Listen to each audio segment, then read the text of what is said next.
Apart from the sheer jump scares inside the game itself, I feel like Poppy Playtime was full of a lot of lore and hidden details that I genuinely overlooked, simply because of the fact that I was terrified of everything going on. So here we are at the Reddit. How's it going, everyone? My name is Snowy and welcome to the Poppy Playtime Reddit. And if you didn't know that this existed, neither did I, and apparently not many people do, because there's only 56 members in here and only 2 of them are currently online. Let's go ahead and join that. If you're interested in Poppy Playtime and the lore around it, go ahead and join the Reddit because it seems like it could get interesting. I've only scrolled through 1 or 2 of these posts, but I am genuinely very interested to see what people have to share. And I do see a lot of art, like a lot of really, really cool, talented, detailed art on Twitter. So I'm really curious to see what the Reddit has. I wonder what the Poppy Playtime Lounge is. Don't know. All right, so the first post is... it's something about this, how do I get to it? It's something about this little code. On one of the death screens, there is a code. It's in some weird language. I saw it, I didn't see it on my own gameplay, but I saw it on someone else playing it, and I was very, very confused as to why he was playing on Chinese. So if we scroll through to see what he says, it's just a little conversation of him asking what type of code it is, and other people very confused as well. It's mirrored instead of upside down is what they're saying. So if we go back to it, how do I get out of this? So they're saying it's mirrored, which is an interesting thing. But then someone else replied and said it looks mirrored and blah, blah, blah. It tells him all the details about the different symbols and everything. Doesn't look like what I normally see with whatever they're trying to figure it out with. So I have no clue, and neither does he, which is pretty cool. It makes me really, really curious to see like if anyone can figure out what this code here is, or what its purpose is in the game. There's probably some simple message like, oh, you haven't died yet, or something like that, because I didn't realize that they might be building into the lore of the fact that if you die, you get brought back to life, and like, how is that possible? And I know in games that's a normal thing, but they also had at the end, there was a little tape that played where the guy said death is temporary, in like one future advancement, and he would be brought right back after being killed. And then the tape goes to cut off. Is this a secure location? One breakthrough and I'll be back. So he's not afraid of death. Wait. It's just a very interesting thing to think about. Like, he's expecting to be brought back to life. And so I assume he's gonna take advantage of the dolls or something like that to be brought back, because these dolls seem to be a little more than just dolls. So that's just something pretty cool to keep an eye on. Next up here we have a drawing of Huggy Wuggy. These things are called Huggy Wuggies, by the way. I wasn't reading through any of like the little details or the signs they had in the museum, but these things apparently are called Huggy Wuggies. My drawing of Huggy Wuggy and friends are trying to protect you from yourself. That's interesting. That's interesting. At the end of the video, you might remember I ended up opening the case and I guess letting Poppy out. Is that Poppy? What did we just release? You opened my case. I didn't want to. And I wonder how that affected things. Because letting Poppy out might not have been the smartest decision. I think maybe he was trying to stop me from letting Poppy out. Maybe he's actually the good guy in this situation. He might not be the good guy because he's killing you, but maybe he's trying to protect the rest of society and keeping people out, because maybe he got Poppy contained. Maybe this is the scientist right here. Maybe Huggy Wuggy is the spirit of the scientist, and maybe he's trying to protect his creation because he knows if he kills you, he can bring you back to life. But he can't say the same for the millions of people that could get hurt if Poppy were to escape. Think about that. That's something that might be worth noting. I mean, it's not anything official, but it's definitely my best guess so far. I love theorizing about these things. Can't wait to see what other people have to say as well. Biggest experiment. On the end of the Steam page, it says, and it almost Playtime. Also, the company name is Playtime Co. Also, their slogan is, what the time? Playtime. The whole company is based around Playtime. So what is Playtime? I think it's an event that makes all creatures of the facility break out, or it at least has to do something with, oh, this is atrocious to read. I'm sorry. At least has something to do with the day when all employees disappeared. I mean, that might mean something. That would make some sense. Not related, but why would they make these creatures? This is probably not the case, but As we see, the company was actively in Cold War. Maybe it's an experiment funded by the government. It's very hard to make sense of what they were trying to say. I think they're aiming more towards like governments hiding Area 51 style experiments. But yeah, I think it's just like a commercial for a company. I mean, it could have deeper meaning, but personally, I think the whole, like, what time is it? It's playtime. That was my favorite part of the game, by the way. The least scary part, the most engaging part, you know? I don't think playtime has anything or many things to do with it. Maybe it does. I don't know. What are your thoughts? Let me know in the comments. Interesting message on the Steam page. What's this about? Won't you stick around? There's a lot of fun in store for you. It's almost playtime.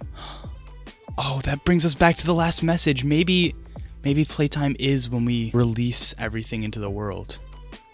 That's interesting. It could also be just like a release, like when everyone plays the game, but I mean, that's an interesting theory as well. Protagonist theory. Okay. Anyone else think us being an ex-employee could be misleading? Perhaps we were indeed, but are now a toy-like creature and we just don't realize it, even ourselves yet. If anyone has played Soma kind of like that, it would explain the death messages and why we can get brought back to life. We don't ever see our real hands. We always have the grab pack. Even if something is right in front of us, we can't pick it up. We have to grab it with the extension. Maybe they're not showing our characters on purpose. That's actually really, really thoughtful. And we couldn't leave either. Even though it told us to leave, even though there was a door, it was unblocked. It was open. The exit door was open. But we couldn't leave anyways. You know, we tried. Exit. Oh, can we leave? Hold up. I want to leave. I want to leave. I want to leave. I regret every decision. It costed $5. I have to play it now. I've broken. You've broken what? Oh? What's going on there? His neck is upside down. He's like, what you doing up there? Nice, nice. Just a little me in my head after watching a Let's Play. What the last chip in the bag sees at 2 a.m. This is beautiful. This is amazing. Now this is what I look for in a subreddit. It's perfection. Huggy Wuggy drawing. Oh, that's adorable. He's got little hands. He doesn't have fingers, I don't think. I think he has more mitten style hands, but regardless, this is adorable. It's adorable. I am terrified of this game. Okay. I really wanted to play this game, but I'm kind of scared to download it. Or to down it alone. So I'm going to play it on Twitch Live in about 30 minutes. Oh. I see. What does this mean? I don't know. People are trying to figure this out as well. So, guys, like honestly, if you have any clue what this means, let me know down in the comments. Any theories, anything like that, just let me know. I'm very curious. There are very interesting death screens too. We kind of noted these as we were playing. It says, I need you alive. Death isn't permanent. Don't let them inside. Thank you, science. And then the whole Russian, German, whatever. They're trying to keep us alive. There has to be a way that science is keeping us alive or bringing us back or maybe reincarnating us. They could have just made it like a death screen and retry. But no, they went into the extra detail to add in the fact that, hey, your first try is in the same timeline as your fourth try. Even after you die, you are being brought back to life, and this is the whole, your first, second, and third lives are all a part of the same timeline. You're not just resetting the game. Maybe they'll incorporate something cool, like where if you make progress on something and you die, you come back to life and get reincarnated, your progress is still there because you've still affected the world, but you're brought back to life. That would be something that's cool.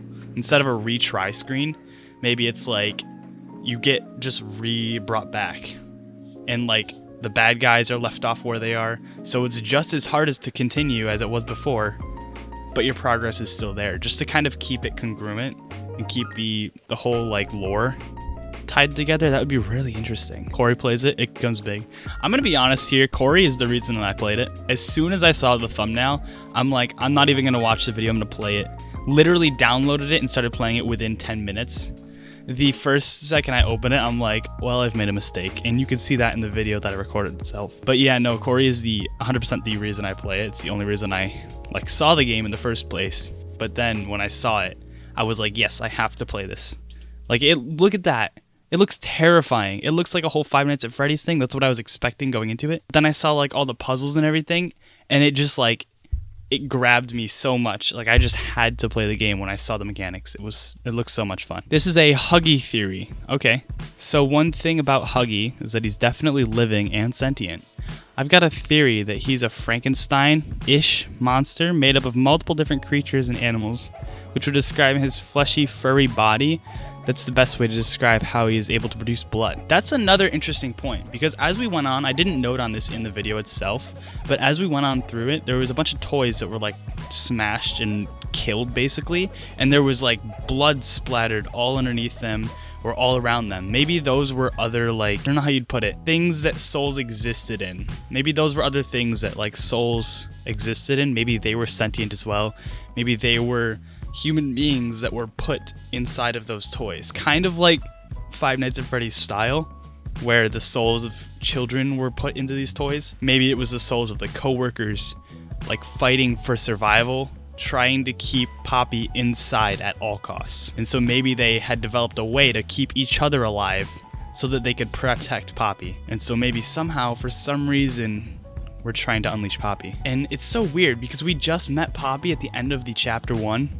Like, it's the end of chapter 1, and this is the first time we're seeing Poppy at all. So we don't know how she's involved in the lore. The CEO of the company did talk a lot about how he wanted to make lifelike toys, and Huggy is exactly that. Blood, intelligence, coordination, everything a living being would have. This also explains very abnormal and demonic teeth. He's made up of different animals, other living creatures, making up his unnatural looking teeth. Shark actually do have multiple layers of teeth. Just saying. In the game, there's also a poster about getting people to transplant their organs. These organs could have been what is used in the toys to make them more lifelike.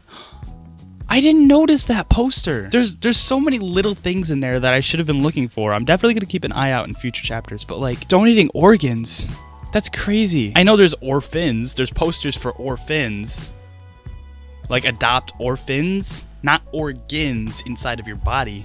I didn't know that. Oh, maybe also the orphans might have something important to do with this. They might be like luring orphans in. And also Poppy is like the whole main character of this. I really like this theory. But Poppy is like the whole main character of this story. Maybe she's like, I don't know. She has something bigger going on. I know that for a fact. So let me know your thoughts on some theories you have and everything like that down in the comments below. Maybe have a little discussion. Try and figure things out. Try and put some stuff together. I'm really curious to hear both your thoughts and kind of like think out things, my own thoughts. I don't know. We'll see. Poster that reveals more info about the orphan discussion from the orphan tape. Yeah, see, we saw this. Playtime fostering happiness, adopt an orphan today. Playtime Co. foster and adoptive care innovative strives to create permanency in the lives of orphan children. By recruiting adoptive and foster parents within our organization, we encourage all Playtime Co. employees to take part in our mission by fostering or adopting an orphan child. All participating employees may be eligible for additional benefits. The initiative helps children not only in the Midwest region, but also orphans around the world. Every child deserves a chance at new life. I also really love the detail, the fact that they're two different races, but they're still caring for one another. Like that's a really cool touch. But yeah, no, so they have benefits and everything. They're trying to get their employees to adopt. And maybe they're using those adopted orphans as souls, as experiments to make poppies that are lifelike. And so maybe like the original Poppy that Soul was put into that thing to make it more lifelike. Maybe they had developed lifelike toys, but this is the first Poppy that they tried to take a child's soul and put it into a toy. And maybe that's why they're so dangerous, and maybe they're like hate-filled about the world, and maybe they want to like destroy everything. And that's why they're contained. Maybe that's also why they had lullabies playing when you walk in there to keep Poppy asleep. But when you opened it up, it woke her up. So there's a lot of lore that we could deep dive into this. Tortilla Huggy Wuggy. Oh my god. This is beautiful. This is gorgeous. Alright guys, that's all the time I have for this video. If you guys want to join the Reddit, I definitely highly recommend it. Maybe get in on some of the discussions, maybe theorize for yourself. There'll be a link in the description both to this Reddit and to the game itself if you want to play that. I highly recommend that as well. If you're here more, like, subscribe. Go ahead and freeze that like button for me and join the Aftersickle Discord. The link, that as well, is in the description. And as always, I will catch you in the next video. See you.